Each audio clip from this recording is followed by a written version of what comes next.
Blackbeard's Treasure, Chapter 1, Captain Pike. It was a dark and quiet night near the port, where all of the pirate ships stay before they sail. There were no lights on the street, and the only sounds were the laughing and singing behind the closed door of a bar called the Blue Dolphin.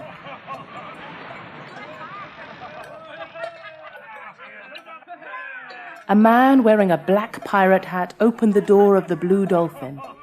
He had a black patch over one eye and a scar on one side of his face. Everyone suddenly became quiet. A sailor at the bar asked the barman, "Who's that?" That is Captain Pike, the greatest pirate in all the world. They say he's stolen from the Queen of England, the King of France, and the King of Spain. Captain Pike walked slowly around the tables, looking closely at each man with his cold, grey eye. He had a very serious and cold way of talking. "I'm looking for sailors, and I need the best there are around." A big man in a white and blue shirt with a blue scarf around his neck stood up in front of Captain Pike. "You won't find anyone stronger than I am, Captain. Tell me where to put my name, and I'm ready to sail." Captain Pike looked into the man's eyes. His eyes were blue like the sea. Captain Pike's eye became narrower as he talked to the man. "I'm sailing to the Bermuda Triangle to get Blackbeard's treasure." The man in front of him slowly sat down.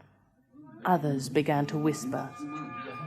The barman said to the sailor, Nobody has ever found Blackbeard's treasure. They say it was lost somewhere in the Bermuda Triangle. All those who have tried to find it have never returned. Captain Pike continued to walk among the men.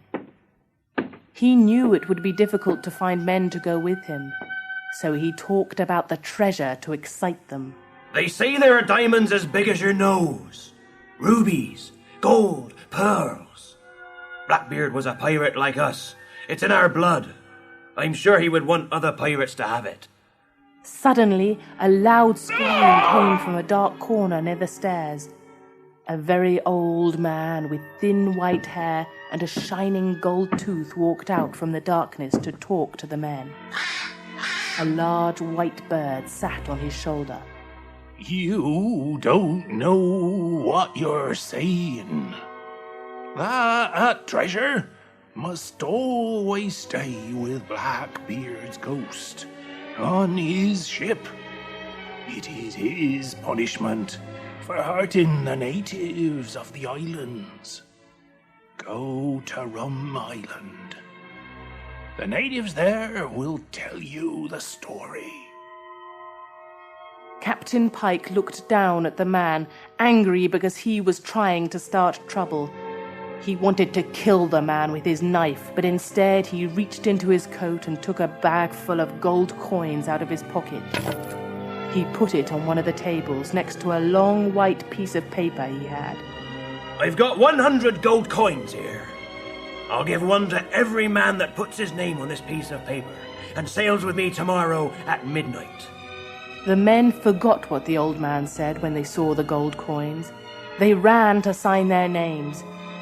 Captain Pike stared at the old man once more. The old man looked at him too, and left the bar with his bird. Captain Pike yelled to the bartender, "Bartender, drinks for everyone. We sail tomorrow."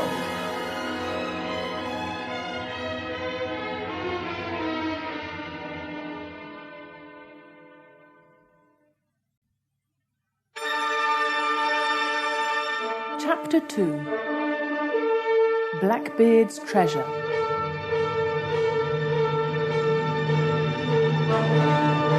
The sun was shining brightly on the blue water of the Atlantic Ocean. A beautiful big ship with large white sails and the English flag was sailing towards the Bermuda Triangle. The ship's name was the Queen Anne, and it was going to the Bermuda Triangle to trade gold. The captain of the ship was in his cabin, writing in his logbook. Sunday, 10th of December, 1712. It is the 17th day of our voyage, and still no island in sight. The men are beginning to complain, and I am afraid they are going to create problems. A knock at the door stopped the captain from writing. Enter? Captain, a strange ship is sailing towards us. It has no flag, so we don't know where it comes from. They need you on the bridge. I'll be up in a moment. The crewman closed the door, and the captain wrote one more sentence in the logbook. Our luck may have just changed. The strange ship was half a mile from the Queen Anne. It looked old and abandoned. The captain brought his telescope up to his eye.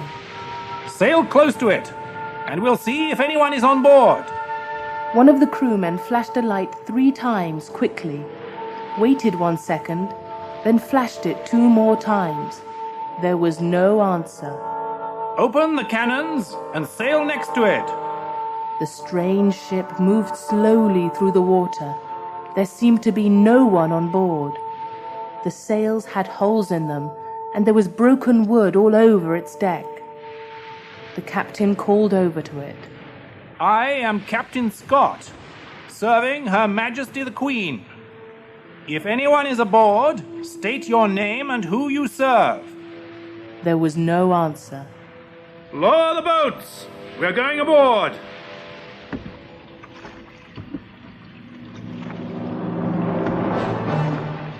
Captain Scott and 12 of his men rowed 2 small boats from the Queen Anne to the empty ship. A rope ladder was hanging down from the ship's side. The captain and his men used it to climb on board. There was no one on board. The captain and his men looked around the ship, but they found nothing. There was no one at the wheel, but the ship somehow continued sailing. I've never seen anything like it, Captain. Neither have I, and I don't like it. Let's follow it and see where it goes. They were ready to leave when one of the men saw a chest at the side of the ship under some old fishing nets. They took off the nets and broke the old black lock. Inside they saw beautiful shining diamonds, pearls and gold. The men were stunned into silence. The captain looked at one of the gold coins. It had the picture of King Edward VI on it.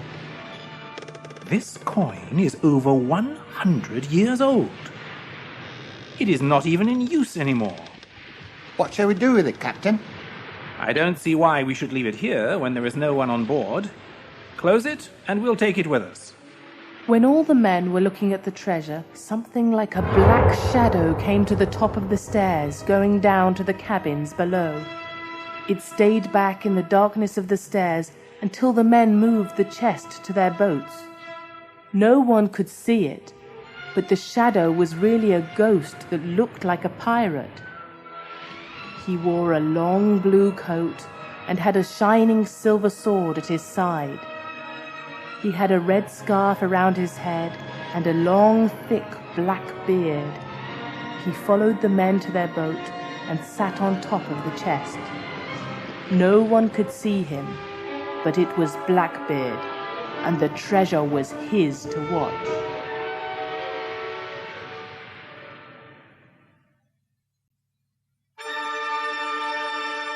Chapter 3.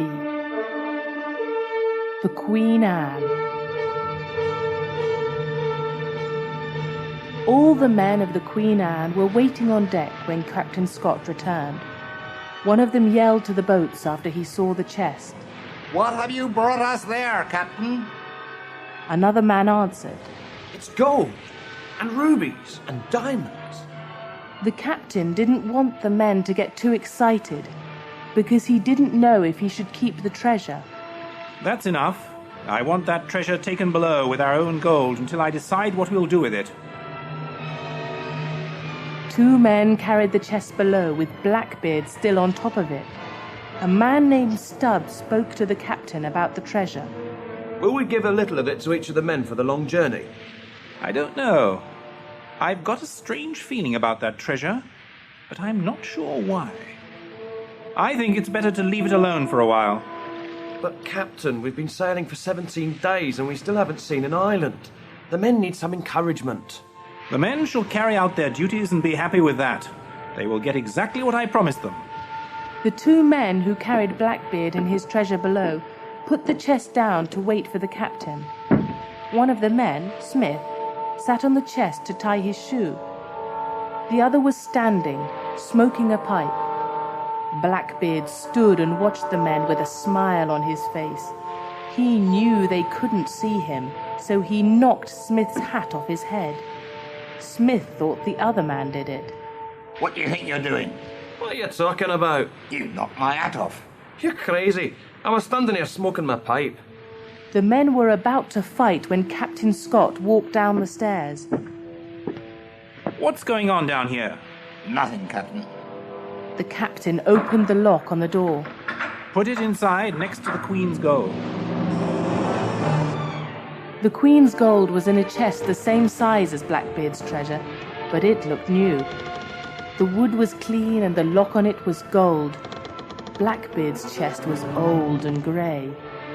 Blackbeard watched the men put the chest down. Smith stayed behind when the other man left.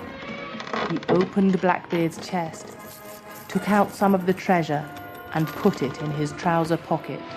Smith, what are you doing in there? Coming, Captain.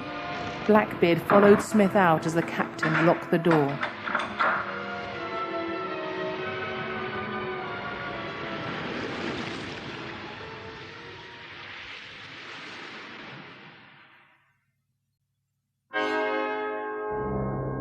Chapter 4. Blackbeard's True Love. The men on Captain Pike's ship were very different from the British sailors of the Queen Anne. They played cards all night, and if they lost, they fought with each other. They were only sailing to the Bermuda Triangle to find Blackbeard's treasure and steal anything else they could. Their ship looked like the Queen Anne, except for the flag flying above the sails.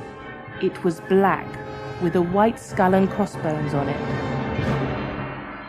This was the mark of the pirates. Some of the men were about to throw a man into the sea for cheating at cards when Captain Pike stopped them. What's going on here? Are you trying to kill each other before we find the gold?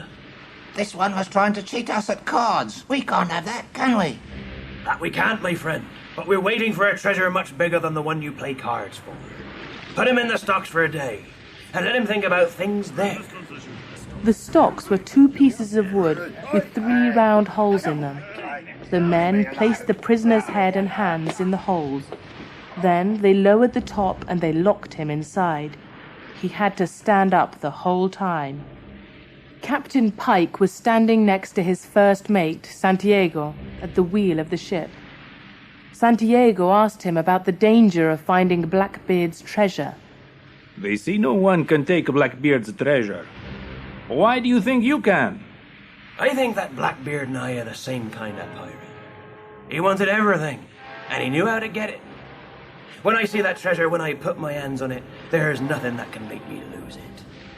There was a pirate in a small seat above the sails, looking at the ocean through a telescope. This was called the Crow's Nest, and he was the first to see Blackbeard's ship sailing ahead of them. He whistled to the men below. Ship! Straight ahead! Captain Pike put a telescope up to his eye. He saw Blackbeard's empty ship, then yelled to the man who was steering. Go straight for it! This is what we're looking for! Captain Pike and some of his men went aboard the empty ship, but they couldn't find any treasure. Santiago thought they made a mistake. Maybe this isn't Blackbeard's ship.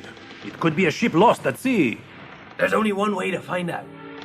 Captain Pike went below to Blackbeard's cabin, and Santiago followed him. It was dark, and the captain had to light a candle. He walked with the candle to one of the cabin walls where there was a round old picture of a woman. She was a beautiful dark woman with large dark round eyes. Her black hair was tied at the back of her head, and she had a gold necklace with a round green stone around her neck. Who is it, Captain? It's a woman who was once the queen of one of these islands. They say Blackbeard was in love with her. They say she was the reason for his death. He came here to marry her and give her all the jewels he had. No one ever saw him again. And no one's ever found the treasure. This must be his ship. They went upstairs, and Captain Pike told his men to begin taking up the boards on deck to see if the treasure was hidden and where. While the men were doing this, Pike saw a clear rectangular spot left by the chest after Captain Scott took it. The whole deck was grey and dirty, except for this one spot where the chest was for so many years. Stop! The men stopped searching and looked at Captain Pike. He raised his hand in the air and looked at the clean spot on the deck. Someone has been here before us!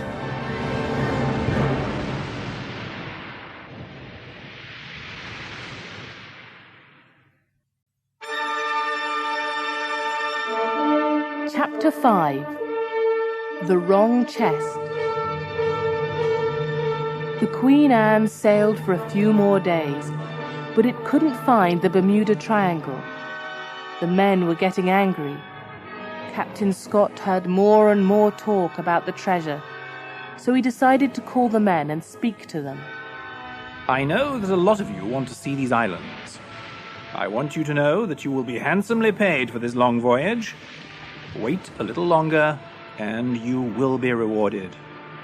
Blackbeard's ghost was walking behind the men as the captain talked. Smith, the man who stole some of Blackbeard's treasure, was standing in the front where Captain Scott could see him. He still had the jewels in his pocket, and Blackbeard knew this. Because no one could see him, he put his hand in Smith's pocket and threw the jewels on the deck in front of Smith. The others thought Smith dropped something, but when they saw the beautiful diamonds and the gold necklace, they looked at Smith to see what he would say. Captain, I don't know how they got there. It was him that put them there. He pointed at a man. He was the man who had helped him carry the chest aboard. You're a liar! They began to fight, and the other men joined in. Some of them wanted to stop the fight, but others tried to take the jewels from the deck. The captain quickly took the jewels before anyone else could. The men didn't stop fighting with each other until they heard the man in the crow's nest shout, "Ship!"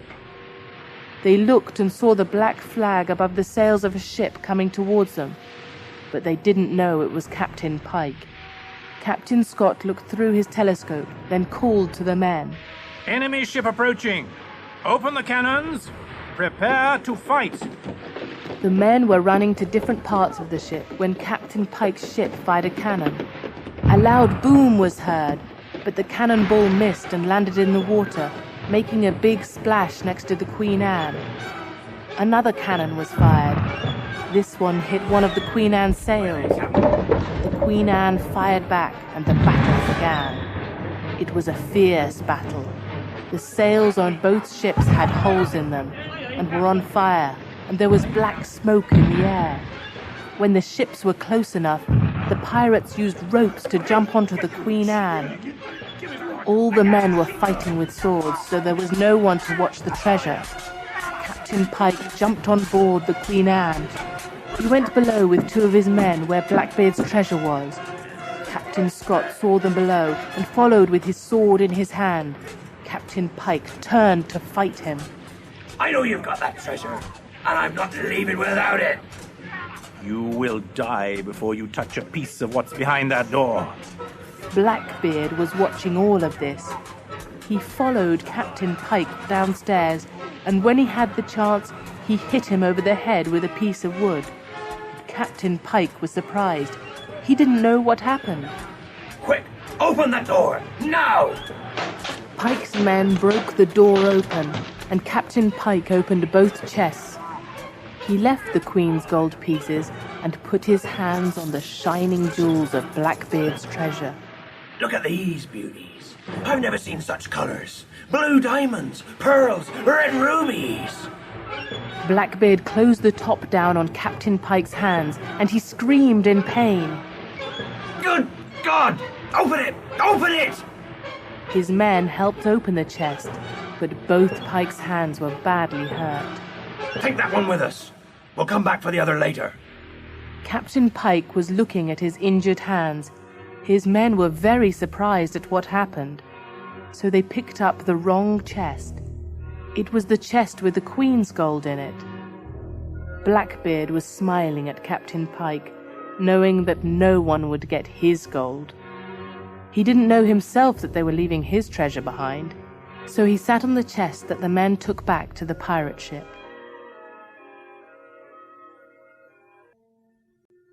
Chapter 6. Rum Island. The Queen Anne was badly damaged, and many of its men were hurt. The captain was in his bed with a white bandage on his head. His first mate, Mr. Stewart, came to see him. Captain, the men have found the door to the treasure broken open. It seems Pike and his men took the Queen's gold, but left behind the treasure we found on that ship. How is the ship? And the men? Many men are hurt, sir. Our sails are badly damaged. We are now sailing to an island we've seen about 2 miles away. Mr. Stewart, have someone watch that treasure. It's all we have left. The Queen Anne moved very slowly with all of its sails pulled down. The men were sitting or standing quietly along the deck as the ship anchored, a half-mile from the beach. They were tired and hurt from the fight with the pirates. The sun was shining and the island looked beautiful, but the men were not interested. The captain came up on deck and began ordering the men. Lower the boats! I'm going to the island to see if we can get something to fix these sails. I want to take that treasure with us. We don't know what we'll have to give them.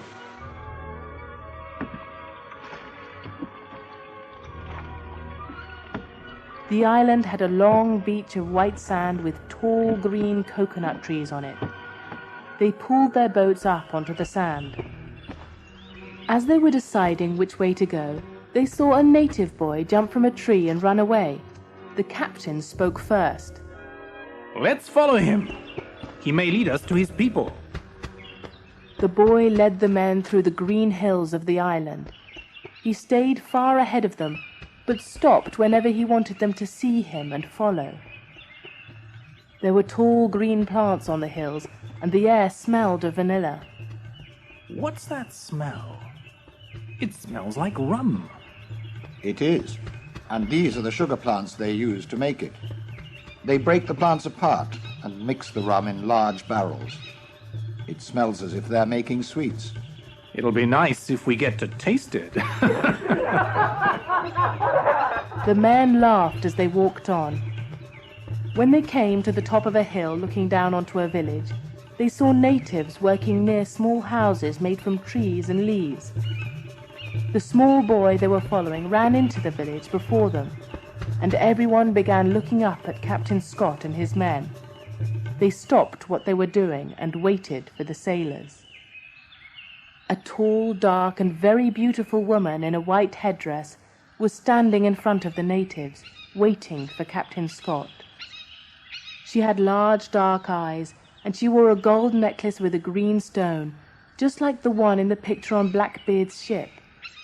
Her name was Queen Aliana, and she was the Queen of Rum Island. The sailors put Blackbeard's treasure down behind Captain Scott when he went to meet the Queen. I am Captain Scott of the Queen Anne from England. We've come here to trade our gold for anything you may have to offer, but we also have a problem. Our ship is badly damaged. We need to fix our sails. Welcome, Captain. I am Queen Aliana, and this is Rum Island. Come and sit with us and show us what you have brought. The sailors sat in a circle around the treasure chest. Captain Scott sat next to Queen Aliana, and all the men were offered a cup of the island's rum. When Captain Scott opened the chest and showed the Queen the shining treasure of jewels and gold, her eyes widened and she stood up. Where did you get that? It's not really ours. It's something we found on an empty ship at sea. Our gold. Take it away. We do not want it here. It is cursed. The man who owns it must have it back.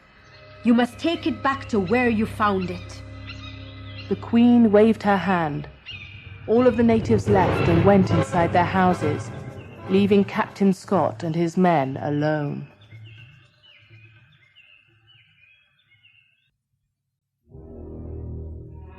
Chapter 7. Queen Hanzani's Story. Captain Scott did not understand what Queen Aliana was saying. He asked Mr. Stewart, What do you think the Queen meant by saying that the treasure was cursed? Sir, these islanders have a lot of strange beliefs. I think we should listen to what they say and leave the island. But we can't leave without new sails. Surely they can help us there. What do you suggest we do? I'm going to have a talk with her. You go and look after the men. The captain knocked on Queen Aliana's door, then opened it. The Queen was sitting in a large chair with her eyes closed. She opened them when the captain spoke.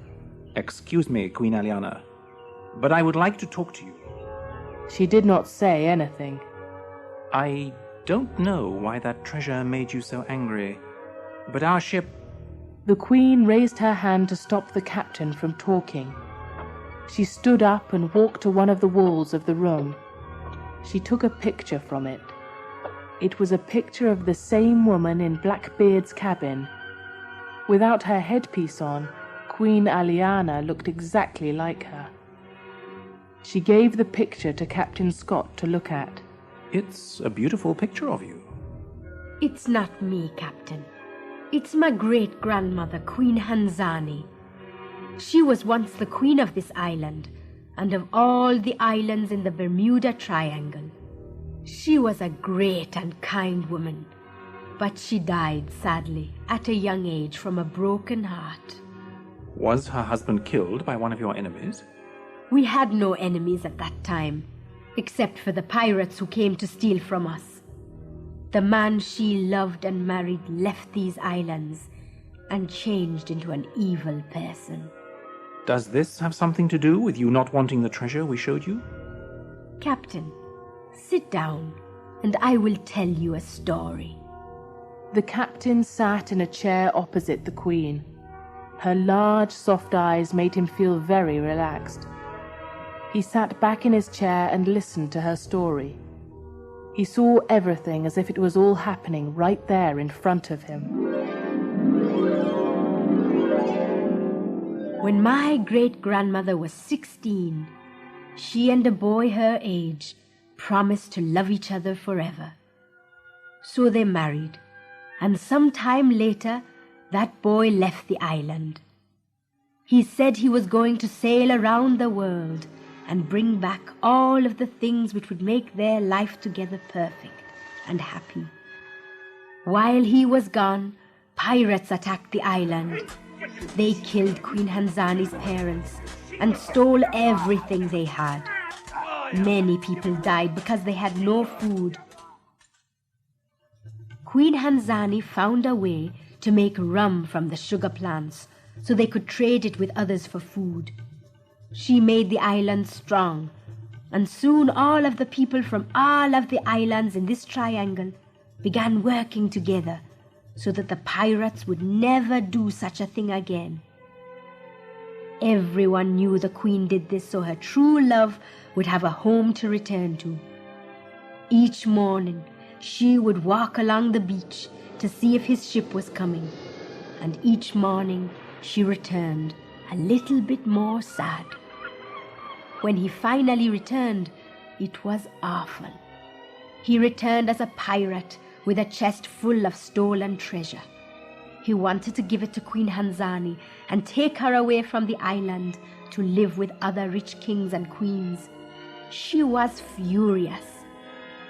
Pirates killed my parents, and now you want me to touch stolen treasure. But I did this for you, to make you happy. Throw it into the ocean and live as we do, and I will be happy. Throw it into the ocean? After all the years I spent getting this, I was almost killed many times. If this treasure means more to you than I do, You keep your treasure." The Queen left him, and in anger he sailed from the island. There was a terrible storm. We call it the storm with the large face. The clouds were so large that they looked like the face of a man blowing onto the sea. The pirate ship was destroyed, and now a ghost ship travels these waters with Blackbeard's ghost on it, watching the treasure he thought more important than love. My great-grandmother died in her sleep that same night. I wear this necklace to remember her. The pirate's ghost and his treasure are there to remind him, and anyone else who tries to take what is not theirs, that they will never be happy. You have that treasure, Captain, and you must take it from this island and put it back on that empty ship. Otherwise, you will never leave the Bermuda Triangle alive.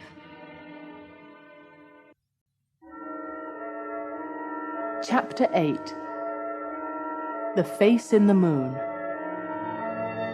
When Captain Pike's men put the chest with Blackbeard's ghost on it down on the pirate ship's deck, Blackbeard stood up and saw that it was not his treasure. He opened the top, picked up the gold coins in both his hands, and threw them to the ground. The pirates could not see Blackbeard. They only saw the chest open itself and the gold coins flying in the air and falling to the ground by themselves. The gold, Captain. It was flying in the air. Who opened that chest? The treasure. Where is the treasure? Blackbeard ran to the ship's side to see if the Queen Anne was still nearby. It was gone. He let out a loud scream, but no one heard him. His voice disappeared into the grey clouds that were beginning to cover the sky. It began to rain heavily that night. Santiago and Captain Pike were sitting in the warm yellow light of the captain's cabin below deck. How long will it take to fix this ship? 1 or 2 days, I don't know. We'll lose that English ship, and I want that treasure. But Captain, we've got the gold. Why do you want more? You don't understand. That treasure is more valuable than 10 chests of gold. It has some magic in it. There is a story behind it, and I think the man who has it is going to feel he has everything. Blackbeard was alone at the front of the ship, looking out at the dark sea. Everything around him was wet. The men had gone below deck for the night. Slowly the rain stopped and the clouds moved away. A full, shining silver moon appeared, lighting the sea in front of him. Blackbeard looked into its round face for a long time. It looked like a round ball, turning and turning. Then he thought it was more like a circle cut from a piece of paper. Suddenly, a face appeared in it. It was the face of Queen Hanzani. She closed and opened her big brown eyes slowly. She was smiling at Blackbeard. She looked to her left and Blackbeard did the same. He saw a light in the distance. The light was Rum Island, but no one knew it. The Queen's face disappeared, and Blackbeard ran to the bell near the ship's wheel. The man at the wheel was almost asleep when Blackbeard rang the bell and frightened him. Captain Pike, Santiago, and the other men ran upstairs. What is it? What do you see? The man at the wheel was still trying to wake up. I think it's a light. Captain Pike looked through his telescope. He saw the beach of the island in the moonlight. Then he saw a light coming from the Queen Anne. Santiago, tell the men to drop the anchor. We found the treasure, and this time we're not going to lose it.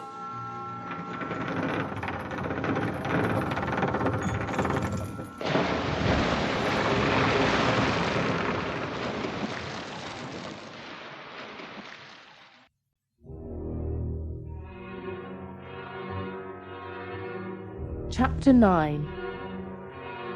The Circle of Fire. The clouds came again to cover the light of the moon. The sea was dark. None of the British sailors heard the pirates rowing their boats towards the Queen Anne.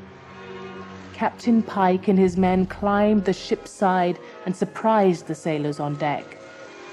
They attacked the sailors with knives, and Captain Pike went below deck. He kicked open the door to the treasure, but he saw that it was gone. Gone? Where is it? He ran back upstairs and threatened one of the sailors with a knife. Where's that treasure you had down there? Talk or I'll kill you right here. The captain took it to the island to trade with the natives. We needed something to fix our sails. The pirates left the Queen Anne and rowed towards Rum Island. Captain Scott and his men were preparing to leave the island. They had what they needed to fix the sails, and they were saying goodbye to Queen Aliana and her people. Torches were lit all around the village, and everyone was having one last cup of rum. Queen Eliana, I hope you and your people will live long lives. Everyone raised their cups, but before they could drink, one of the natives came running through the village. Pirate ship! Pirate ship! The natives all dropped their cups and began running to their huts. The Queen looked at Captain Scott. You see, the treasure is cursed. Wherever it goes, bad luck follows. We have enough men here to fight these pirates. We won't let them destroy your island. We have a lot of experience fighting such men, but you can help by letting us use that treasure. Don't worry, you'll get it all back in the end. The natives kept their rum in wooden barrels near a small lake next to the village. They took all the tops off the barrels to let the smell lead the pirates to where they were. When the pirates arrived, they saw Blackbeard's treasure chest in the middle of a large circle of sugar plant leaves. Queen Aliana was standing outside the circle, holding a torch. Captain Pike saw the chest first. There it is! Take it! I wouldn't if I were you. You can't come here and take whatever you want.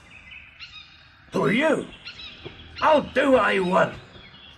Captain Pike and some of his men walked over the sugar leaves towards the treasure. The leaves had rum on them, and Queen Aliana set them on fire with her torch. The pirates and the treasure were in the middle of a circle of fire, unable to move. You see, Captain, your eye for treasure has kept you from seeing what you should see. It's always the same with such men. Captain Scott, his men, and the natives came out from behind the trees and houses to fight the pirates. They put out the fire, and Captain Pike, with his 6 pirates standing next to the treasure, took out his sword. I'll fight to the death for this treasure. No one will have it if I can't. He and Captain Scott fought while the others watched. You won't kill me, Captain. Their swords were locked together, and they were looking at each other fiercely. Captain Pike reached for a knife in his belt. Watch out, Captain! He's got a knife! Captain Scott saw Pike's eye grow wider, then he fell back. A knife with blood on it was in the air. No one could see that Blackbeard's ghost held it.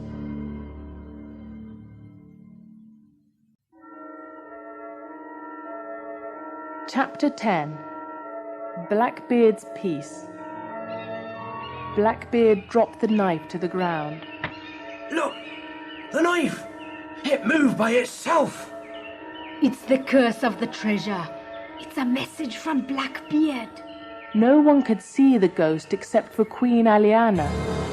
She had her great-grandmother's eyes, and those eyes would always be able to see him. She walked towards him, away from the other men who were preparing to take the pirates to the Queen Anne as prisoners. When you return to this island, you always bring unhappiness to a woman's heart. First it was my great-grandmother's, and now it is mine. Have you thought of this in all those years while watching that treasure? How could I forget? I can never die and be peaceful. I always remember what I did by looking at that treasure. But you can do something good now. You can keep others from touching it and making the same mistake you did. Now, I can't keep people from coming onto my ship and taking my treasure. You could if you wanted. If there was never any treasure, you would have lived happily with Queen Hanzani. Now you still have the treasure, and you're still unhappy. But that is what I was told to do. Watch the treasure to pay for my mistake.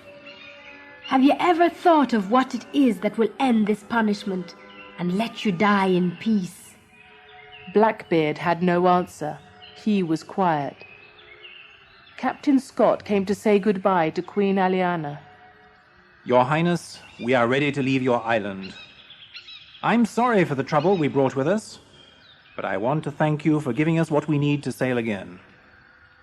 Remember, Captain, you must find the ship you got the treasure from and put it back. It's the only way to keep peace on these islands. We will try. I think you will succeed. And remember the story I told you about that treasure. Taking what is not yours can never bring you or the ones you love any happiness. Captain Scott and the others rowed back to the Queen Anne, and soon it was sailing again through the Bermuda Triangle. Blackbeard was standing at the ship's side. He was looking across the wide blue sea, thinking of everything Queen Aliana said to him before he left Rum Island. He was always saying the same thing to himself. If there was never any treasure, I would be happy. Suddenly, Blackbeard's old empty ship appeared, sailing along the shining blue sea. The man in the crow's nest shouted to the captain, and he put his telescope to his eye. Stubbs, sail straight for that ship. We are going back on board. Blackbeard was walking nervously back and forth as the men put the treasure chest into a small rowboat. He sat on top of it when they were ready to leave and rowed towards the empty ship.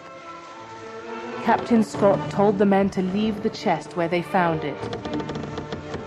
Before the sailors left, Captain Scott looked around the old pirate ship. And this is what you get for wanting all the riches of the world. Blackbeard was standing next to him, listening. It was the last thing that was said on that ship. The Queen Anne began to sail away when one of the sailors shouted, Look! Everyone turned to see Blackbeard's chest rising in the air over the sea. They thought it was moving by itself, but it was Blackbeard moving it. He threw the chest into the sea, ending the curse he had to live with. The sailors of the Queen Anne saw the shining gold on top of the water for one last moment. Then it sank into the sea below. When the chest had disappeared into the water, Blackbeard's ship began to break apart and sank into the sea. The sailors' eyes all grew wide as they saw the ghost of a pirate in a long blue coat, with a black beard and a red scarf around his head, fly up into the clouds of the sky. Captain, what in the world was that? It was the ghost of Blackbeard. It seems that he has finally found his peace.